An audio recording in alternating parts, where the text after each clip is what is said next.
Hi everyone, welcome to our channel Dentistry to the Point. If you are seeing this face for the very first time, hi, I am Dr. Saloni Jain and we make videos related to dentistry on our channel. In today's video, we are going to discuss about recurrent aphthous stomatitis RAS. Now this is a very important topic for oral path also and oral medicine also, because many a times long note questions are frequently asked on this topic, and this topic is given as a very big topic in your Schaefer's, that is a oral path, and even in your oral medicine books. So here I am to make this video easy and simplify this video for you so that it's easy for you to remember. So let's get started. So, as we always do, we break the words and get the tagline. So we have recurrent, that means which occurs more oftenly or repeatedly.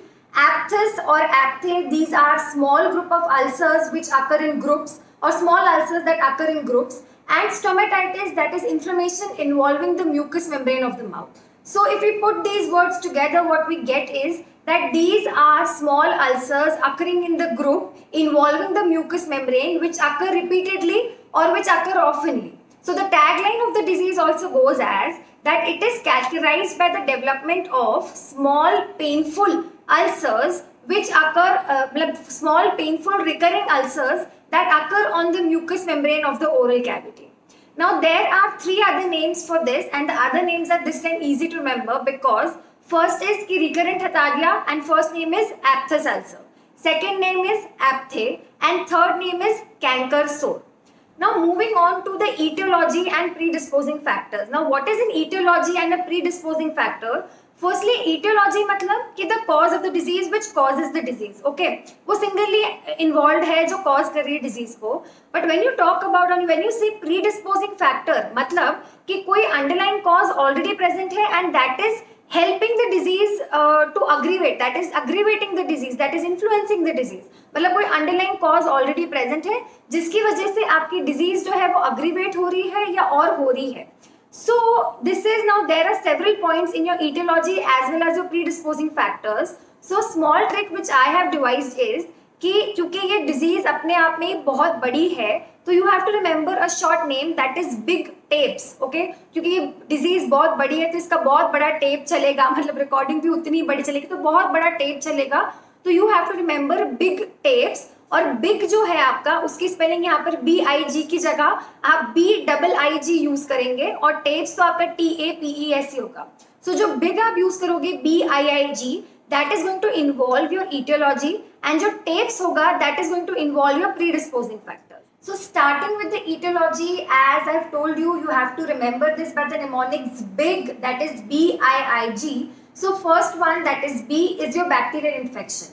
Now 3 points to be remembered under the bacterial infection is that firstly that the work of Gray-Kowski and Stanley, now they did a work or they did a research which implicated that there is a pleomorphic transitory L form of alpha hemolytic streptococci. I repeat, pleomorphic transitory L form of alpha hemolytic streptococci, namely Streptococcus sanguis. Okay, now this is the main important name, that is your Streptococcus sanguis, which was found as the causative organism of aphthous ulcer. Because उस time पे क्या हो रहा था कि when the patients were tested, so this organism was constantly isolated from the lesions of the patient who have aphthous ulcer. Okay. Second thing was, what they did is to confirm this, they injected this pleomorphic streptococci to the guinea pigs and the rabbits, okay, and to the surprise what they found is that these guinea pigs and rabbits, they developed the lesions on their oral mucosa and the skin which appeared clinically and histologically similar to the lesions of aphthous ulcer on the humans. Got the thing? And third thing which confirmed this or which made them believe that yes, this is a causative organism or a bacterial infection can be an etiology is that when they asked the patients or when they tested the patients who had aphthous ulcer or the history of aphthous ulcer with a streptococcus vaccine, so they gave a positive delayed hypersensitivity reaction to the vaccine in contrast to the patients who did not have any history of vaccine. उन लोगों ने बहुत less frequent या कोई severe reaction दिया, but जिनको था उन्होंने रिएक्शन दिया, which also made evident that yes, there is a relationship between the aphthous ulcer and this L form of streptococcus. So the second etiological factor is your I. After the B, it is your first I. That is your immunologic abnormality. Now, Lehner was a person who proposed that the patients or the recurrent aphthous stomatitis is caused as a result of autoimmune abnormalities. Now, what is an autoimmunity? I have already discussed in pemphigus. Autoimmunity मतलब the body it starts killing its own healthy cells. मतलब ऐसा defect आ जाता है कि body जो है वो अपने अच्छे सेल्स को पहचान नहीं पाती है and it starts killing it. So Lehner proposed that this RAS or recurrent aphthous stomatitis, which I am going to say now RAS as short form, so this was due to the autoimmune abnormality of the oral epithelium, and to prove this he did a fluorescent antibody test where he showed that the IgG and the IgM antibodies were found bound to the oral epithelium, that is your spinous layer of the oral epithelium, in the patients who had RAS, while in the healthy patients there was no such binding seen. And then several studies were done, बहुत सारे researches हुए, दूसरी चीजें हुई, and finally a conclusion was made that the patients who had RAS had definitely an altered immune response or an altered immunity in their body. So the third etiological factor or the second I in the mnemonics BIIG is your iron, folate or B12 deficiency. Now, it has been always evident that nutritional deficiencies might play a significant role in the causation of your recurrent aphthous stomatitis. So, to confirm this or to come to a conclusion, Ray and his workers, he concluded an experiment. What he did is that he took a group of 330 patients who were suffering from RAS, that is a recurrent aphthous stomatitis, and then he did a screening test to find out that yes, if there is any nutritional deficiency. To his surprise, what he found was around 47 to 50 patients already had a nutritional deficiency or they had a nutritional deficiency as a cause. और उसमें से भी कुछ patients थे जिनको iron deficiency थी, किसी को फॉलेट डेफिशिएंसी थी, किसी को B12 डेफिशिएंसी थी. And then further researches were carried out, studies were done, and at the end or finally ultimately what they postulated that the presence of deficiency allows an unrelated underlying tendency to ulcerate, and that the deficiency or the nutritional deficiency does not play any primary role.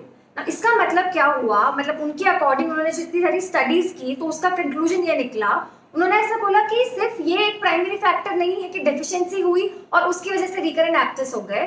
Deficiency हुई उसकी वजह से body की एक tendency है तो वो उसको इनिशिएट करता है. डेफिशिएंसी जो है वो डायरेक्टली रिकरेंट एप्थस कॉज नहीं कर रही है, वो बॉडी की जो टेंडेंसी है टू अल्सरेट उसको अग्रीवेट कर रही है, उसकी वजह से आपका RAS जो है वो एक्सप्रेस हो रहा है. So ultimately what they concluded was that nutritional deficiencies does not play a major role in the causation of recurrent aphthous stomatitis. So the last etiological point of the mnemonic, that is BII, the last G, is for genetic history or genetic predisposition. So there is always an increased susceptibility of a child to have RAS if it has an RAS positive parents. Also, there is a specific antigen, that is your HLA-B51 antigen, that has been found constantly in the RAS patients, or its association, strong association is found with RAS. Also, which have positive history, the individuals who have positive history of RAS, so they are at a chance to develop this RAS or recurrent aphthous stomatitis at very early age in their life.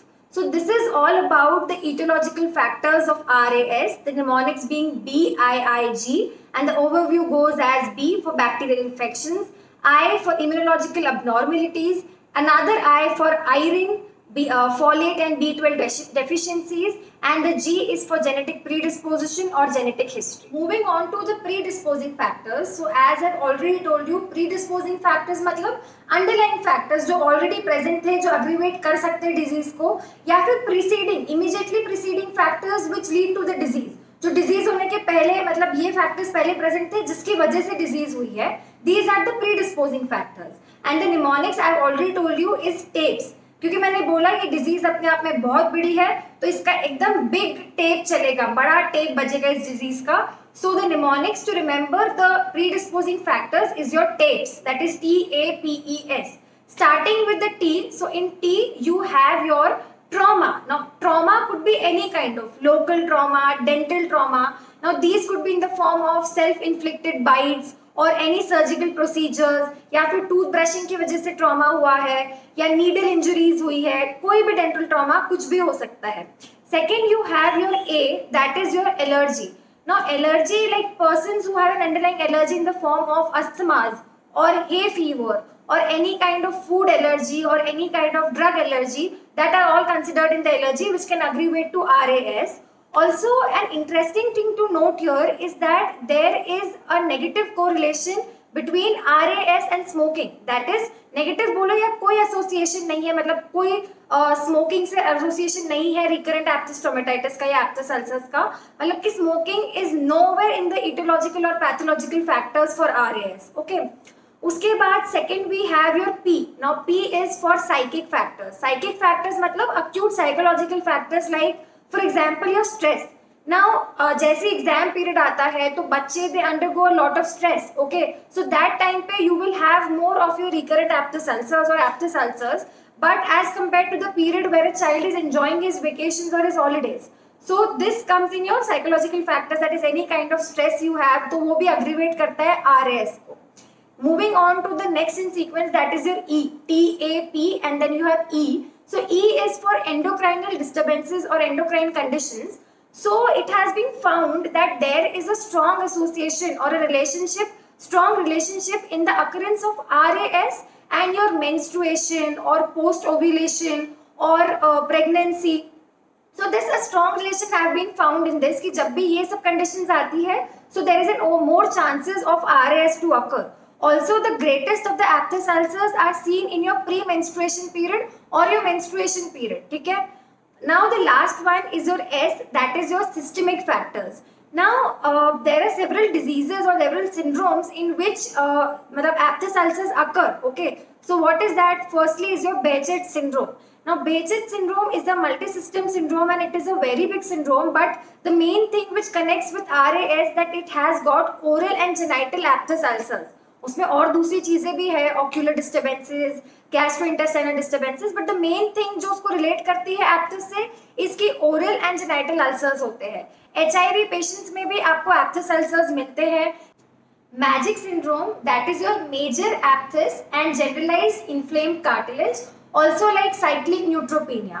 Now there are some systemic diseases also, underlying systemic diseases, जिसकी वजह से फिर एप्थस होते हैं कि ये underlying है. मतलब ये जो भी diseases बताए इनमें तो एप्थस कॉमन होता है, but some systemic diseases are there in patients जिनमें फिर एप्थस हो जाते हैं, जैसे कि Crohn's disease, ulcerative colitis, gluten sensitive enteropathy. So these are all your systemic factors, and this is all about the etiological and the predisposing factors responsible for your RAS. Moving on to the classification, so several investigators based on the clinical manifestations have divided the ulcer into 4 chief types. So the based on clinical manifestation, the 4 types are, firstly is your recurrent aphthous minor or minor aphthe, which is the most common form of the disease and it is also known as canker sore. Second is your recurrent aphthous major or aphthous major. So this is earlier it was dealt as a separate entity or a separate disease, and it was called by several names like your periadenitis, mucosa necrotica recurrence, or your Sutton's disease, or even your Mikulicz scarring aphthe. Okay, now these are the 3 common names which you have to remember. Mostly the Sutton's disease and the Mikulicz scarring aphthe, this you have to remember. But nowadays it is simply decided, or it is simply considered as a severe form of recurrent aphthous minor.